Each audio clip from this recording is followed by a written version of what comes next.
Welcome. This presentation covers Chapter 32, Information Policy by Paul T. Jaeger, which is part of the book Information Services Today, an introduction, 3rd edition, edited by Sandra Hirsch. The major topics discussed in this chapter include who is impacted by information policy and the role of freedom of expression, the creators and sources of information policy, including its roots in the U.S. Constitution and Bill of Rights, the key pillars of modern information policy, including the influence of technology, human rights, and the challenges of disinformation, how information policies impact the work of information organizations, and the activist roles of information professionals. Now, don't worry, this isn't just abstract theory. These policies affect real people, real institutions, and real access to information. We'll start by looking at the different types of information communities and how their needs differ. Then, we'll connect that to equity, diversity, and inclusion, or EDI, and how these principles tie into social justice in information work. We'll also talk about why technological literacy and information organizations are more important than ever. And finally, we'll bring it home by exploring how all of this connects to your future career with leadership and management strategies that can help you thrive in this ever-changing landscape. So, what should you expect to take away from today? By the end of this session, you should be able to define what information policy is, understand its historical origins, and identify its sources. You'll also be able to explain who the stakeholders are, the people and groups affected by these policies, and describe why policies are created in the first place. And maybe most importantly, you'll understand how these policies shape the work of organizations like libraries, archives, and tech companies, all while keeping an eye on the contemporary challenges we're facing today. So, let's start with a definition. Jaeger gives us a really good one. Information policy, in simple terms, is a set of goals and mechanisms used by governments and major institutions to manage the entire information life cycle, from the moment information is created to when it's preserved or discarded. Now here's the interesting part. Those goals are often interconnected, but not always compatible. For example, access and privacy are both good things, but they can clash. So in practice, information policy becomes this balancing act between competing priorities that influence how individuals, communities, and institutions behave when it comes to information. Let's start by thinking big. Who actually feels the impact of these policies? Who creates them? And what challenges come up? Section 1 of this chapter introduces all of this and points us straight to one of the biggest and oldest policy debates: freedom of expression. That's where a lot of the tension begins. Policies don't just appear out of thin air. They come from multiple layers of authority. At the top, we have government sources, local, state, and national, making laws, regulations, and executive orders. Then, we move to the international level, where treaties and global organizations influence how countries handle things like data privacy or copyright.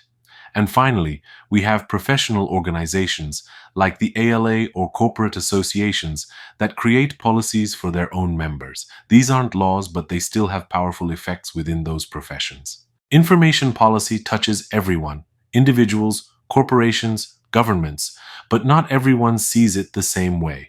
That's where the tension comes in. Each group interprets the policy through its own lens, and because the issues are so interconnected, people often misunderstand the bigger picture. And if we're being honest, the biggest and most persistent challenges tend to circle back to freedom of expression, who controls it, and how far it really goes. Now, this is one of those moments where we need to clear up a common misconception. The First Amendment prevents the federal government from limiting expression, but it doesn't mean you can say anything anywhere without consequences. So, yes, you have the right to speak freely without government censorship, but your employer, a school, or even a social platform might still impose consequences. That's the crucial difference between public rights and private consequences. Freedom of expression exists for a reason. It's meant to create a society where people can share ideas, debate, and become more informed citizens. This right is reflected in institutions like NARA, the Library of Congress, and laws like the Freedom of Information Act. But freedom of expression also comes with responsibility. Information policies don't just give us rights, they define the boundaries and responsibilities that keep those rights meaningful. So here's something to think about. How can policy encourage public access to information while still protecting private enterprise and intellectual property? Consider this. Would a records manager and a public librarian view this issue the same way? Probably not. And that's where the policy tension lies. All right, moving into Section 2, let's trace this all the way back to the roots, the US Constitution and the Bill of Rights. These documents don't just establish government, they set the foundation for almost every major information policy we have today. Here are some examples hiding in plain sight. Article 1, Section 2 creates the census. That's information policy through and through. Article 1, Section 5, Congress must report its activities to the public. Article 2, Section 3, the President reports to Congress, which promotes open government.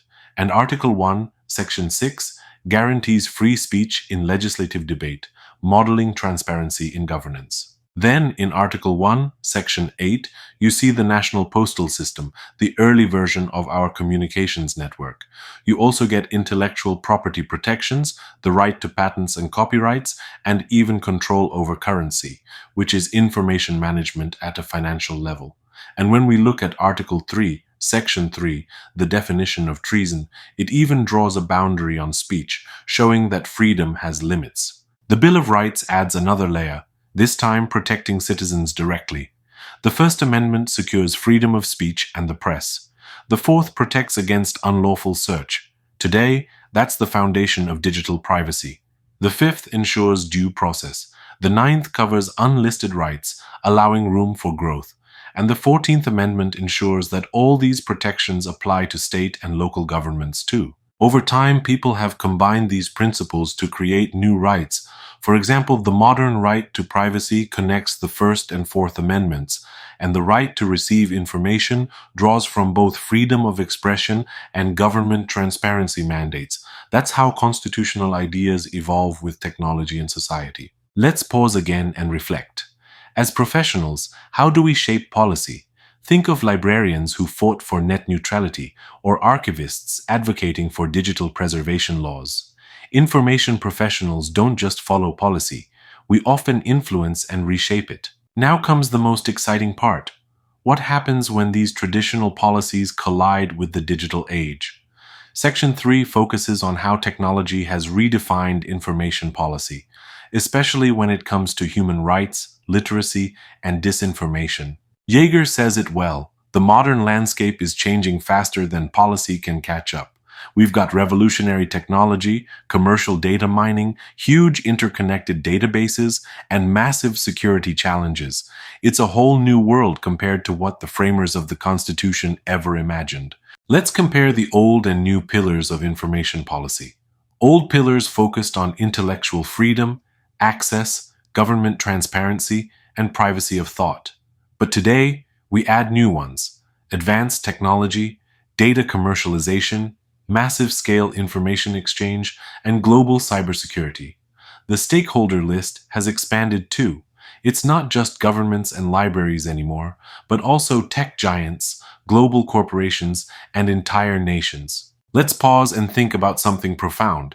Access to technology isn't just about convenience anymore. It's a human rights issue. Why? Because information is now the foundation of education, employment, and even civic participation. You can't apply for most jobs without an internet connection. You can't complete homework, access health records, or vote effectively in some states without technology literacy.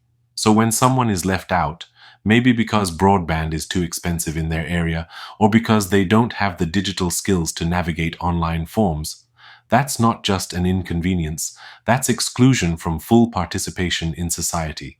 This is why we talk about the digital divide not as a technological problem, but a social justice problem. Access to technology now shapes who gets to have a voice, who can make decisions, and who can access opportunities. Information policies, whether at the federal or local level, play a direct role in shaping these realities. When governments fund broadband expansion, that's a human rights decision. When schools decide to prioritize media literacy programs, that's an inclusion policy. And here's the key question I want you to think about. If technology access defines participation in society, what obligations do we, as information professionals, have to ensure that access is fair and equitable? Building on that idea, equitable access is no longer optional, it's essential. Equitable access means giving everyone the tools, connectivity, and literacy they need to function in a digital world. But policies determine whether that actually happens. Think about it this way. When a community library offers free Wi-Fi and digital skills workshops, that's an act of inclusion. But when an entire rural town lacks broadband, or when subscription costs put high-quality data behind a paywall, that's exclusion. So, policy decisions literally draw the boundaries of who belongs in the digital world and who's left out. That's why we often say information policy is both a mirror and a lever. It reflects the values of a society and has the power to change them. And in this modern era, this isn't just about infrastructure. It's also about representation. Whose data gets collected? Whose stories appear in search results? Whose languages and cultures get digital visibility? Inclusion policies, when done right, promote digital equity, but when neglected, they deepen inequality. And that's the real power and responsibility of information policy today. Now, let's dig deeper into literacy, because this is where things get even more urgent. When we say information literacy, we're not just talking about reading comprehension. In today's context, literacy means knowing how to navigate digital tools, verify information, and recognize manipulation when we see it online. Think about how algorithms feed us information. If you can't distinguish credible sources from fake ones, you can easily fall into misinformation traps. That's why literacy and critical thinking are essential digital survival skills. And here's where policy becomes crucial again. When governments cut funding for public education, or when media literacy isn't part of school curricula, we weaken society's ability to resist disinformation. The outcome isn't just confusion, it's a direct threat to democracy. Policies that promote media literacy programs, support library education initiatives, and regulate disinformation on social media platforms are all part of protecting that democratic infrastructure. So, when you think about information literacy, don't picture a reading skill. Picture a defense system, one that keeps truth alive in an environment full of noise. All right, let's bring this closer to home. All of these big ideas, access, inclusion, literacy, might feel abstract until you look at how they play out in practice. And no profession experiences these tensions more directly than ours. Libraries, archives, and other information organizations are like testing grounds for how information policies actually work. Every decision about what to buy, who can access it, and how data is managed is a small reflection of larger national and global policies. So let's use libraries as our example. Libraries are, in many ways, the front line of information equity. They make collections freely accessible, provide computers and Wi-Fi, and teach people how to use digital tools. These are direct responses to information policy goals around access and inclusion. But here's the balancing act. Libraries must also protect patron privacy. Even while digital systems track usage for efficiency, librarians fight to keep that data confidential. Then there's the issue of licensing. When libraries lease digital content, like ebooks or databases, they're bound by corporate contracts that may limit access. So, librarians are constantly negotiating between public mission and private ownership. In other words, libraries don't just follow policy, they live it. Every day, they make ethical choices that balance openness, privacy, and the realities of the marketplace. And because these challenges are so visible, libraries often become activists for fair information policy. The Library Bill of Rights from the 1930s was one of the earliest examples of librarians taking a stand against censorship.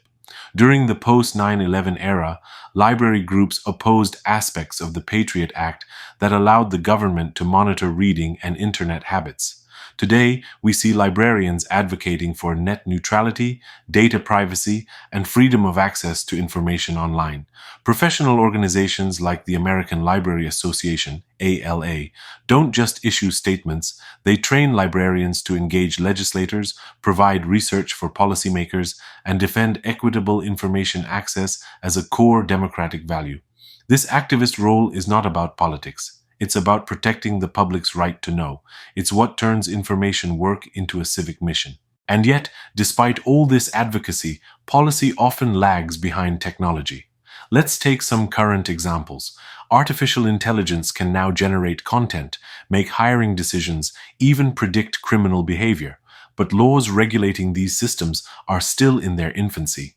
Then there's data ownership. When you upload a photo, who really owns it? You? The platform? The algorithm that learns from it? And algorithmic bias. Policies haven't caught up with how machine learning can reinforce social inequality. This gap between innovation and regulation isn't just inconvenient, it's ethically dangerous. It creates a world where technology evolves faster than our ability to govern it responsibly. So the question for all of us is, how do we, as professionals, anticipate those gaps and help shape policies before harm is done? Let's close with this thought. As information professionals, we're not just managing data, we're managing human potential. We're the bridge between knowledge and opportunity, between freedom and control. Information policy outlines what's possible, but it doesn't dictate what's right. That's where we come in. We have to engage with, question, and sometimes challenge the policies that shape our field. Because in the end, our work isn't just about libraries, archives, or systems.